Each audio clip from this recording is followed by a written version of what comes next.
মুসলমান বন্ধুগণ, গভীর মনোযোগ। তারিখ ইবনে জারির তাবারিতে লিখেন, আল্লামা জুলফিকার নকশবন্দি খুতুবাতে জুলফিকার নকশবন্দিতে নিয়ে এসেছেন, আল্লাহর নবী আখিরি জামানার পয়গম্বর জনাবে মুহাম্মদ রাসূলুল্লাহ সাল্লাল্লাহু আলাইহি ওয়াসাল্লাম তখন পর্যন্ত দুনিয়ার জমিনে জিন্দা। মনোযোগ দিয়ে কথাগুলো শোনো। আমার নবী তখন পর্যন্ত দুনিয়ার জমিনে জিন্দা। এমন সময়ে আমার নবী যতক্ষণ পর্যন্ত দুনিয়ার জমিনে বেঁচে আছেন, একদিন ফজরের সালাতের পরে হযরত ওমর রাসূল পাকের পিছনে ফজরের নামাজ পড়ে বাড়িতে চলে গেলেন। বাড়িতে যাওয়ার পরে নাস্তা করলেন, আবার আমার নবীর বাড়িতে আসতে চাইলেন। উদ্দেশ্য হলো আমি নবীর কাছে যাব, দিন কেমনে প্রচার করা যায়, মানুষের কাছে দিন কেমনে পৌঁছে দেওয়া যায়, এই চিন্তা করে আমার নবী সাল্লাল্লাহু আলাইহি ওয়াসাল্লামের দরবারের দিকে ওমর আসতে লাগলেন। আমার বন্ধুগণ, ওমর যখন আমার নবীর বাড়িতে আসতে লাগলেন, কিছু দূর আসার পরে চৌরাস্তার মোড়ে এসে দেখেন একটা যুবক মাথাটাকে নিচের দিকে করে মাটির মধ্যে সেজদা দিয়া আওলা কেশে পাগল বেশে পাগলের মতো চিৎকার করে কান্না করে যায়। ওমর তো এমন শক্ত দিলের মানুষ, কারো চোখ থেকে পানি আসলেই তার দিল নরম হয়ে যায় না, কারো গলা কেটে ফেললেও তার দিল নরম হয় না। এই জন্য আল্লাহ রাসূল বলেছেন, আশাদ্দুহুম ফি আমরিল্লাহি ওমর। ওমর তো শক্ত দিলের মানুষ, কথাগুলা ভালো করে বুঝেন। এই ওমরের মতো মানুষ এই যুবকের রাস্তার মধ্যে কান্না দেখে তিনিও পাগল হয়ে গেলেন।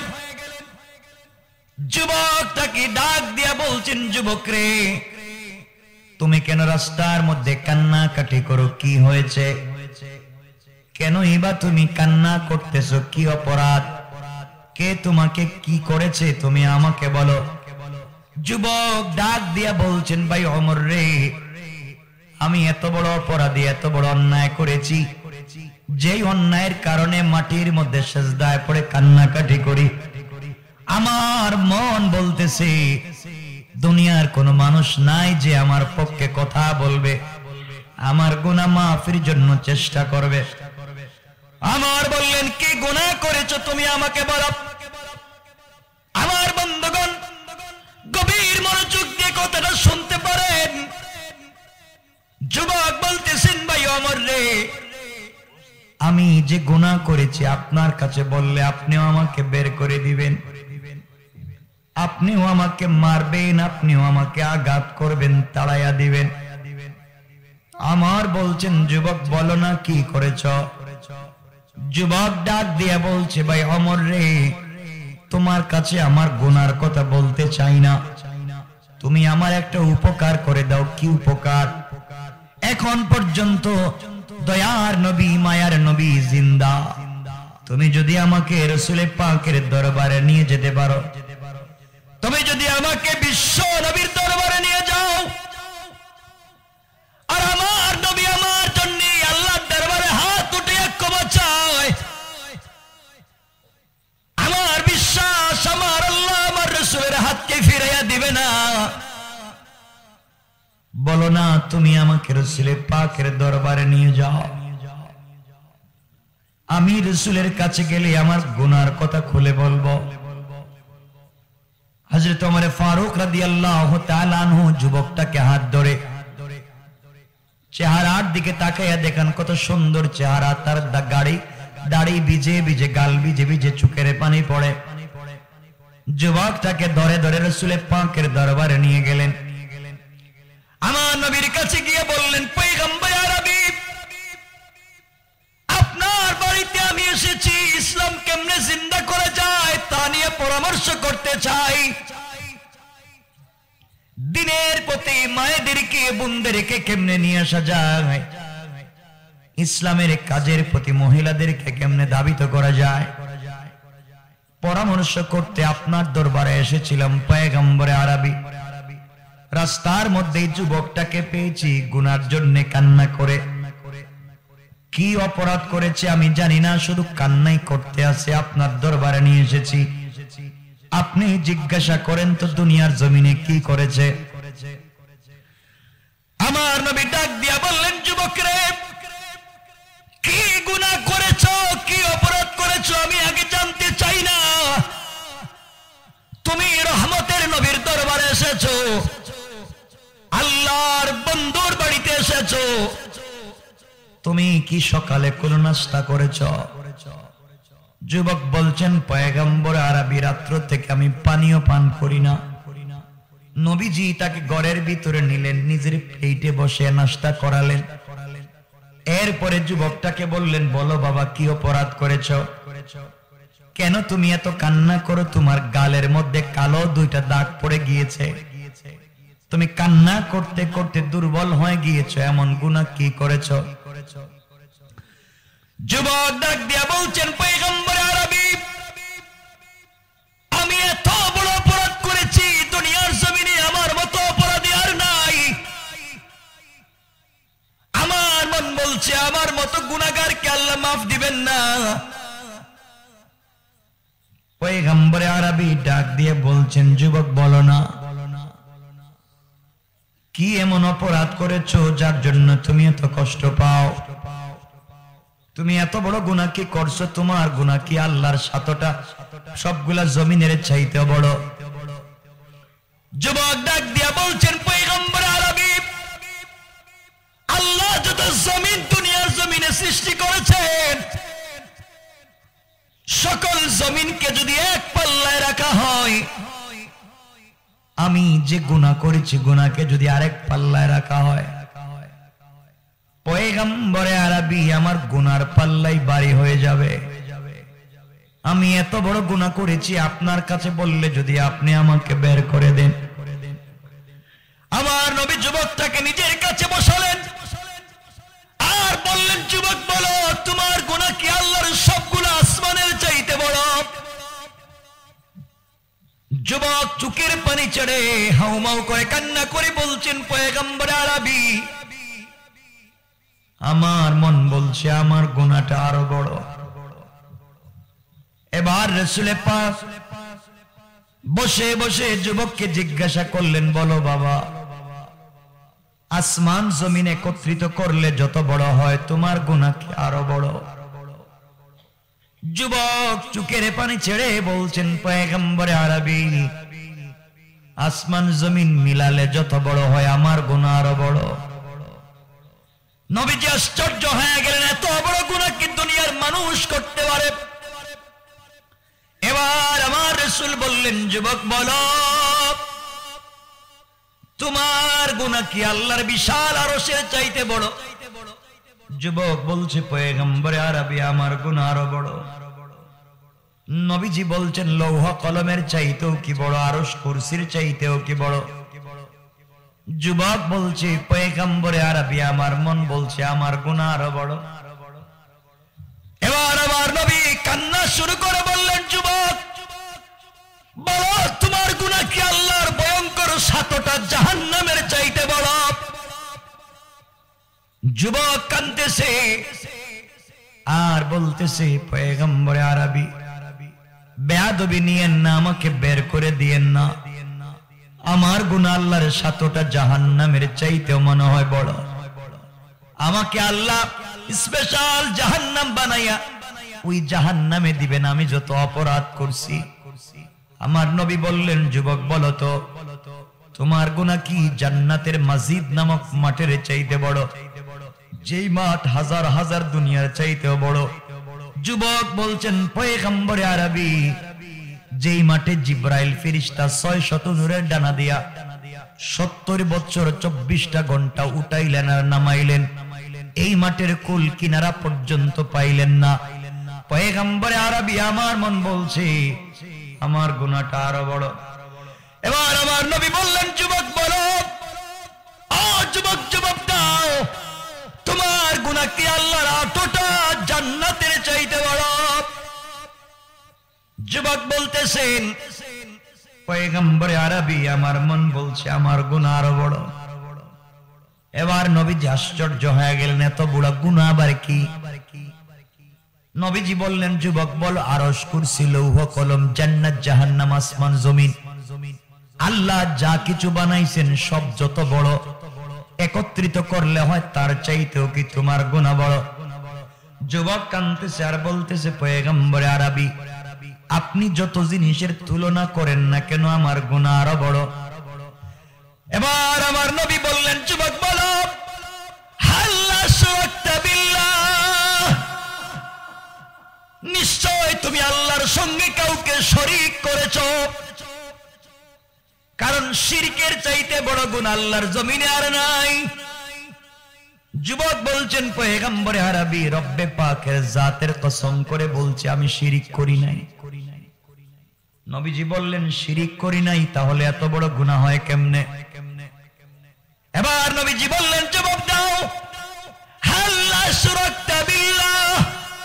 গোলাম বলছে, না না আমি শিরিক করি নাই। নবীজি বললেন, বলো, হাল কাতালতা নাফসা। যুবক রে, তাহলে কি তুমি অন্যায় ভাবে কাউকে হত্যা করেছো? কারণ হত্যা করা মহাপাপ। তুমি কি অন্যায় ভাবে কোনো মানুষ মারছো? যুবক বলছেন, পয়গম্বরে আরবি না না, আমি কোনো মানুষকেও মারি নাই, আমি শিরকও করি নাই। এবার নবীজি বললেন, যুবক বলো, তাহলে এত বড় গুনাহ হয় কেমনে? বলো তো গুনাহ কি? যুবক বলতেছেন, পয়গম্বরে আরবি আমি যদি গুনার কথা বলি আপনি কি রাখবেন না বের করে দিবেন? নবীজি বললেন, বলো না, আপত্তি নাই, বের করে দিব না। বলো কি হয়েছে, বলো শুনি আগে। এবার যুবক বলছেন, পয়গম্বরে আরবি আমি হলাম এই মদিনার সবথেকে বড় একজন কাফন চোর। কাফন চোর। আমার নবী বললেন, যুবক রে, কাফন চুরি করেছ তো কবিরা গুনাহ করেছ, তাওবা করলে তো আল্লাহ মাফ করে দিবে। এই জন্য তুমি এত কান্না কর, ব্যাপারে কি কি হয়েছে এর জন্য এত কামতে হয় না। তওবা করলে রবের কথা তিনি মাফ করে দিবেন। যুবক বলছেন, পয়গম্বরে আরবি না, আমার গুনাহ তো শুরুই হয় নাই, আমার গুনাহ আরো বড়। এবার নবীজি বললেন, যুবক তাহলে জবাব দাও, গুনাহ তুমি বর্ণনা করো, আমি শুনতে চাই। যুবক বলতেছেন, পয়গম্বরে আরবি আমি কাফন চুরি করে বাজারে বিক্রি করে টাকা দিয়ে আমার পরিবার চালাই। এইভাবে দীর্ঘদিন থেকে আমার পরিবারগুলা চলতেছে। দুর্ভাগ্যজনক যে ঘটনা ঘটেছে সেটা আপনাকে বলতে চাই। গতকালকে মদিনার এক আনসারী যুবতী মেয়ে ইন্তেকাল করেছে। আনসারী সাহাবীর একটা মেয়ে ইন্তেকাল করেছে, যেই মেয়ের উপাধি হুরে মদিনা, মদিনার হুর পরি, বিশ্ব সুন্দরী। এই মেয়েটা হাফেজে কোরআন, হাফেজা। এই মেয়েটা সারাদিন রোজা রাখে, সারা রাত্র তাহাজ্জুদের নামাজ পড়ে। আজ অবধি পৃথিবীর কোন পুরুষ মানুষ তাকে দেখে নাই। পয়গম্বর আরবি এই মেয়েটা আজকে পর্যন্ত দুনিয়ার কোন পুরুষ মানুষকে দেখে নাই। মেয়েটা কোরআনের হাফেজা, মেয়েটা সারা রাত্র নফল ইবাদত করে, সারাদিন রোজা রাখে। এই মেয়েটার উপাধি হুরে মদিনা, বিশ্ব সুন্দরী, মদিনার হুর। পয়গম্বর আরবি যেই মেয়েটাকে একটা নজর দেখবার জন্য মদিনার ছেলেরা, যুবকেরা লক্ষ কোটি টাকা নিয়ে দাঁড়িয়ে যায়, কিন্তু মেয়েটাকে দেখা যায় না। মেয়েটা আপনার বড় পাগল, আশিক রাসূল। এই মেয়েটা গতকালকে হঠাৎ করে ইন্তেকাল করেছে। মেয়েটা আজ পর্যন্ত কোন ছেলেকে বিয়েও করে নাই, পুত পবিত্র একটা মেয়ে। পয়গম্বর আরবি ওই মেয়েটা ইন্তেকাল করবার পরে একজন সাহাবী মেয়ে, হাফেজা, তাহাজ্জুদওয়ালা, রোজাওয়ালা, নামাজওয়ালা, মেয়েটা ইন্তেকালের পরে আত্মীয় স্বজন মিলে মেয়েটাকে গোসল করাইয়া, কাফনের কাপড় পরাইয়া, জানাজার নামাজ পড়াইয়া মদিনার গুরুস্থানে তাকে কবর দিয়ে ফেলেছেন, মদফুন করে ফেলেছেন। পয়গম্বর আরবি আমি আমার চিরাচরিত নিয়ম অনুযায়ী কাফনের কাপড় চুরি করবার জন্য গুরুস্থানে চলে যাই, কারণ যেই ব্যক্তি নতুন ইন্তেকাল করে তার কবরে গিয়া তো আমি কাফন চুরি করি। পয়গম্বর আরবি আমি যখন গুরুস্থানে যাই, যাওয়ার পরে আমি নতুন কবরগুলাকে খনন করতে লাগলাম, এই বিশ্ব সুন্দরী মেয়েটার কবরকে খনন করতে লাগলাম। এক পর্যায়ে কবর খনন করে কবরের ভিতরে ঢুকে গেলাম। পয়গম্বর আরবি ঢুকে যাওয়ার পরে বিশ্ব সুন্দরী মেয়েটাকে উলঙ্গ করে তার 5টা কাফনের কাপড় আমি চুরি করলাম। পয়গম্বর আরবি 5টা কাফনের কাপড় চুরি করে বাজারে বিক্রি করার জন্য আমি যখন কবর থেকে বের হয়ে যাই, এমন সময় শুনি আমার কানের মধ্যে একটা আওয়াজ। কে যেন আমাকে বলছে, যুবক রে, তোর মতো আহাম্মক আর বেওকুফ দুনিয়ার জমিনে আর নাই, তোর মতো বেওকুফ, তোর মতো বোকা দুনিয়ার জমিনে আর নাই। যুবক রে, তোর শরীরে কি যৌবনের চাহিদা নাই? ও যুবক, তোর বডিতে কি জোয়ানি নাই? যেই মেয়েটাকে একটা নজর দেখবার জন্য মদিনার যুবকেরা কোটি টাকা দিতে রাজি, যেই মেয়েটা বিশ্ব সুন্দরী, যেই মেয়েটাকে এখন পর্যন্ত পৃথিবীর কোনো মানুষ স্পর্শ করে নাই, এই মেয়েটা কবরের ভিতরে পড়ে আছে। এত সুবর্ণ সুযোগ থাকবার পরেও যুবক রে, মেয়েটাকে কবরের ভিতরে একা রেখে চলে যাও। তোমার ভিতরে কি যৌবনের চাহিদা নাই? যুবক রে, এই মুহূর্তে যদি তুমি কবরের ভিতরে বিশ্ব সুন্দরীর সঙ্গে জেনা করো, বলেন না নাউজুবিল্লাহ, আওয়াজ করে বলেন নাউজুবিল্লাহ। আমি কি রেখে দিব? 12টা হয়ে গেছে, কিন্তু আমি যেখানে রেখে দিব কিছু বলবেন না, কারণ 12টার উপরে। আমার বন্ধুগণ, কথাগুলো দিল দিয়ে শোনেন। পয়গম্বর আরবি কে যেন আমার কানে বলতে লাগলো, এই মেয়েটাকে কি এভাবে একা একা ফেলে দিয়ে রাখা যায়? যুবক রে, তুমি যদি এই মেয়ের সঙ্গে এই মুহূর্তে জেনা করো, তাহলে তুমি পৃথিবীর সবথেকে সুন্দরী, বিশ্ব সুন্দরী মেয়ের সঙ্গে জেনা করলে, যেই মেয়েটাকে আজ অবধি কোনো ছেলে স্পর্শ করে নাই। ও যুবক, যুবক রে, তুমি একটাবার চিন্তা করে দেখো না, তোমার হাতের লাইট দিয়া, আলো দিয়া, টর্চ দিয়া কবরের ভিতরে আলো লাগাইয়া দেখো। কি বললাম? পয়গম্বর আরবি আমি শয়তানের কুমন্ত্রণায় পড়ে, শয়তানের ওয়াসওয়াসায় পড়ে এক পর্যায়ে হাতের আলো দিয়া কবরের ভিতরে আলো লাগাইয়া দিলাম, কবরের ভিতরে লাইট লাগাইয়া দিলাম। কবরের ভিতরে আলো ফেলে দেখি সত্যি তো মেয়ের মতো সুন্দর আর নাই। পৃথিবীতে কি আল্লাহ মানুষকে তো সুন্দর করে বানাতে পারে? পয়গম্বর আরবি আমার মাথায় শয়তান সোয়ার হয়ে গেল। এক পর্যায়ে ওই মেয়েটার সঙ্গে কবরে আমি জিনা করলাম। বলেন না নাউজুবিল্লাহ।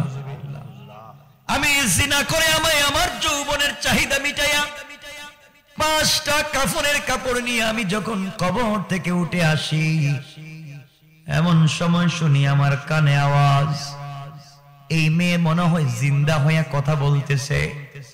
এই মেয়েটা, তার মুখের কণ্ঠের আওয়াজ আমি শুনতে পাইলাম। এই মেয়ে আমাকে ডাক দিয়ে বলছে, যুবক রে, সত্যি তো তোর মতো হতভাগা হাম্মকার নাই।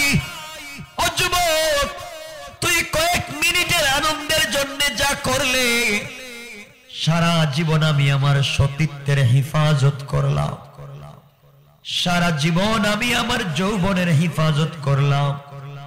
দুনিয়ার কোন মানুষ আমাকে দেখে নাই। ওযু করে গোসল করাইয়া আমার পরিবার আমাকে কবরে রাখছে। আমি কিয়ামতের দিনে পুত পবিত্র হিসেবে আল্লাহর সামনে দাঁড়াতে চাই। যুবক রে, দুনিয়ার মানুষ আমার সঙ্গে জেনা করতে পারে নাই জিন্দা থাকা অবস্থায়। আমি কবরে, এই মুহূর্তে তুমি আমার সঙ্গে জেনা করলে, আমাকে অপবিত্র বানাইয়া দিলে। আল্লাহর সামনে অপবিত্র বানাইয়া দাঁড় করাইয়া দিলে। ও যুবক, তোমার ভিতরে কি মৌতের কোনো ভয় নাই? তুমি কি কবরে যাইবা না? কবরে গেলে কি জবাব দিবা? কি জবাব দিবা? আল্লাহর সামনে দাঁড়ায় কি জবাব দিবা? আল্লাহর সামনে কি বলবা? কেনই তুমি অন্যায় করেছো? মদিনার কোন মানুষ দেখে নাই, এই জন্য কেউ প্রতিবাদ করতে পারে নাই। আমার পরিবারের কেউ দেখে নাই, পরিবারের কেউ প্রতিবাদ করতে পারল না। আমি অমৃত তোমাকে বাধা দিতে পারলাম না। তুমি আমার চরিত্র নষ্ট করে দিলে, তুমি আমাকে অপবিত্র বানাইয়া দিলে। যুবকরে, আমি হলাম মাজলুম, তুমি তো জালেম। কিয়ামতের দিনে আল্লাহর আদালতে তুমি জালেমের বিরুদ্ধে আমি মাজলুম মামলা দায়ের করব। ওই দিন তুমি কিন্তু বাঁচতে পারবা না। জাহান্নামের আগুন থেকে কেউ তোমাকে বাঁচাবে না। তোমার চামড়া উপর দিকে উঠাইয়া দেয়া হবে, আগুনের মধ্যে তোমাকে ফেলে জ্বালানো হবে। যুবকরে, তুমি কেমনে আমার সঙ্গে নষ্টামি করলা? কেমনে আল্লাহর সামনে চেহারা দেখাইবা? তুমি না রাসূলের পিছনে নামাজ পড়ো। এত বড় শয়তানি কি মানুষ করতে পারে? পয়গম্বর আরবি ওই মেয়েটা যখন এই কথাগুলো বলছে, আমার দিলের ভিতরে গিয়ে ঠাস ঠাস করে আঘাত করছে। এক পর্যায়ে মেয়েটা একটা আয়াত পড়ছে, ইয়া আইয়ুহাল ইনসান মা গাররাকা বিরাব্বিকাল কারীম।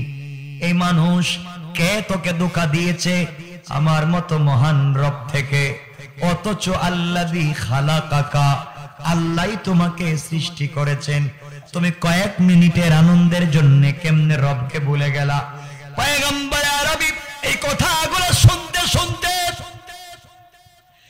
এক পর্যায়ে সত্যি আমার ভিতরে ভয় ঢুকে যায়। কি করলাম? কেনই বা অপরাধ করলাম? এই কথা চিন্তা করতে করতে কাফনের কাপড় কবরে ফালাইয়া লাফ দিয়া কবর থেকে উঠে গেলাম। আর চিন্তা করলাম, আহারে কি করলাম? কেনই বা জেনা করলাম? কেনই বা অপরাধ করলাম? কেমনে এখন জাহান্নাম থেকে নিজেকে বাঁচাই? সারা রাত্র গুরুস্থানের গেইটি পড়ে কান্না করছি, আল্লাহ যদি আমাকে ক্ষমা করে দে, আর ভুল করব না। পয়গম্বর আরবি ফজরের আগ থেকে চৌরাস্তার মোড়ে এসে কাঁদতেছি। সকালবেলা ওমর দেখে আমাকে নিয়ে আপনার বাড়িতে আসছেন। এখন বলেন না, আপনি বলেন, আমার মতো গুনাহগারকে আল্লাহ মাফ করবেন কিনা? আমার নবী ঘটনা শুনে হাউমাউ করে কাঁদতে লাগলেন আর বললেন, যুবকরা, এত বড় গুনাহগার কি দুনিয়ার জমিনে সত্যি আছে নাকি? আমিও তো জানি না মানুষ কি এত বড় গুনাহ করে। যুবকরে, একদিকে জিনা করলে, অপর দিকে কবরের ভিতরে জিনা করলে, তাও মরা মানুষের সঙ্গে জিনা করলে, কোরআনের হাফেজার সঙ্গে জিনা করলে, একজন রোজাদারের সঙ্গে জিনা করলে, একজন পাক্কা তাহাজ্জুদ ওয়ালার সঙ্গে জিনা করলে, এতগুলা অপরাধ করার পরে, এতগুলা নাফরমানি করার পরে তুমি আমার বাড়িতে আসছো। যুবক, তুমি আমার বাড়ি থেকে চলে যাও। আমি তোমার ব্যাপারে কিছুই বলতে পারবো না যতক্ষণ পর্যন্ত আল্লাহর দরবার থেকে তোমার ব্যাপারে ওহী নাজিল না হবে। আল্লাহ কিছু না বলবেন, তোমার ব্যাপারে আমি কিছু বলতে পারবো না। যুবক, চলে যাও। এই কথা বলে আমার নবী বলতে লাগলেন, যুবকরে, বনি ইসরাইলের পয়গম্বর মুসা কালিমুল্লাহ ৭২,০০০ বনি ইসরাইল নিয়ে বৃষ্টির জন্য আল্লাহর দরবারে দোয়া করতে লাগলেন। বৃষ্টির জন্য আল্লাহর দরবারে দোয়া করলেন। আল্লাহ জানাইয়া দিলেন, ও মুসা, তোমার ৭২,০০০ মানুষের ৭১,৯৯৯ জন লোক ভালো, একটা মাত্র লোক জিনাকার।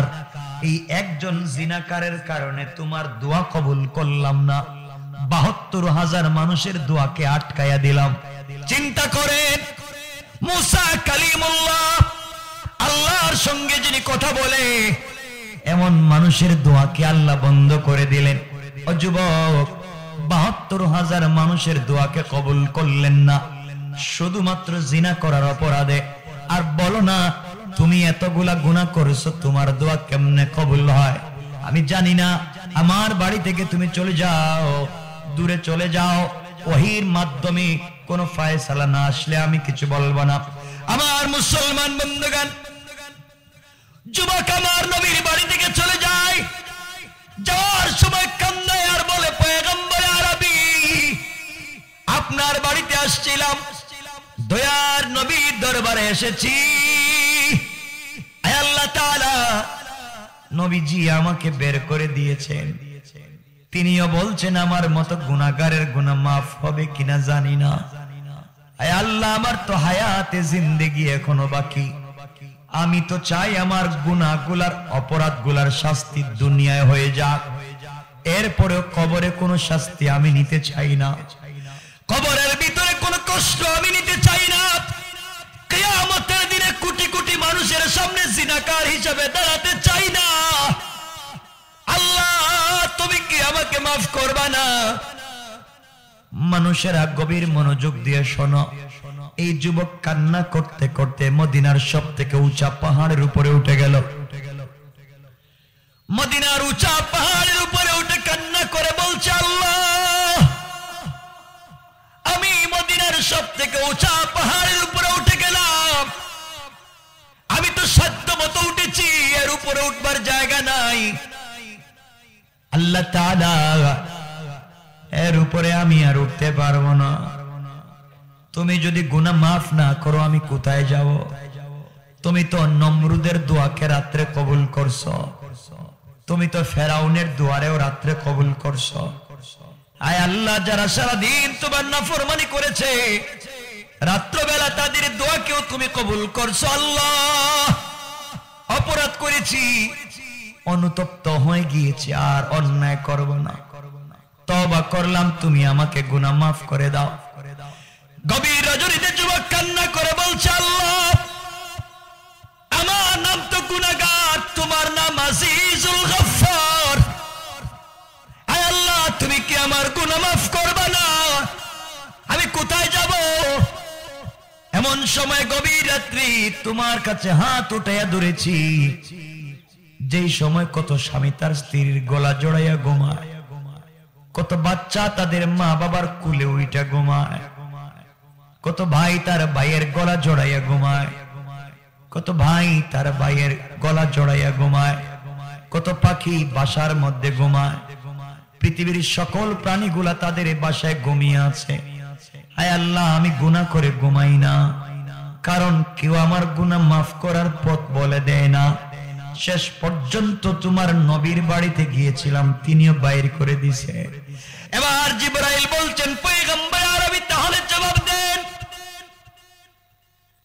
আজ থেকে 40 দিন আগে মদিনার এক যুবক আনসারী এক যুবতী মহিলার সঙ্গে কবরের ভিতরে জিনা করেছে, কাফন চোরা জিনা করে তওবার পথ জানার জন্য আপনার বাড়িতে এসেছিল, আপনিও তাকে বের করে দিয়েছেন, ওহী আসে নাই বিদায়, ওহী আসে নাই, কোনো ফয়সালা দিতে পারেন নাই, বের করে দিয়েছেন।